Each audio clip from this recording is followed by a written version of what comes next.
patient. I sure am glad I serve a God who is constantly waiting on us.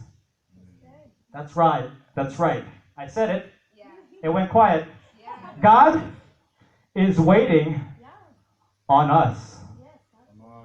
Well, Brother Jericho, what about Isaiah 40:31? They that wait on the Lord shall renew their strength. What about all these verses in the Bible that says, we shall wait on the Lord? We're always oftentimes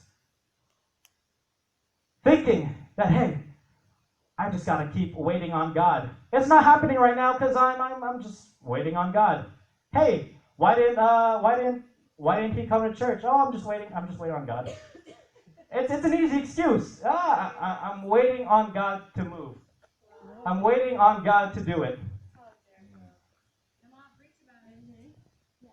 But let me tell you something.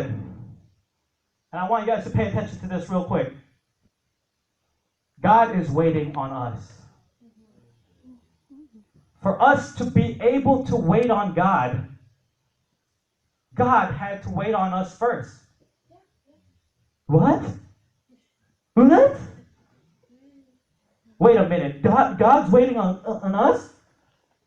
For us, let me just say that again. For us to be able to wait on God, God had to wait on us first.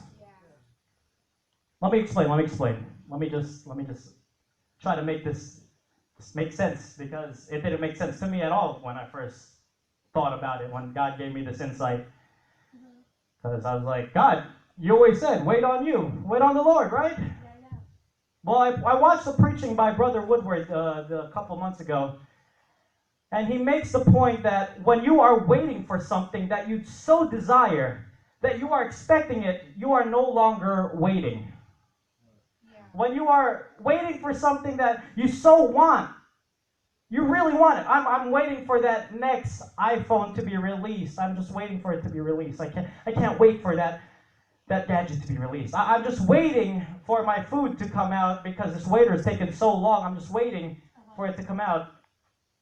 And it's no longer called waiting when you're expecting and when you're desiring. It's called hoping.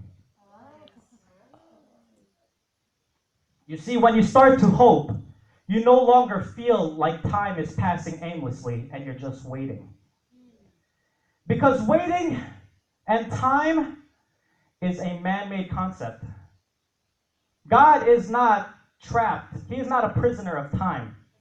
And waiting is in the dimension of time. We live on the earth, so we are prison to the dimension of time. We are prison to having to wait. But waiting is man-made, while hope is God-created. Hope comes from God. And like I said, hope is when you're waiting for something that you desire and you're expecting it. Let's turn to First Corinthians chapter 13, verse 13. A lot of people, this is one of their favorite chapters. Love is perfect, love is kind. And then you skip all the way to the end. And it says, now abideth faith, hope, love. These three. But the greatest of these is love. All right, it's charity, but it's using the Greek word agape. I'm going to be all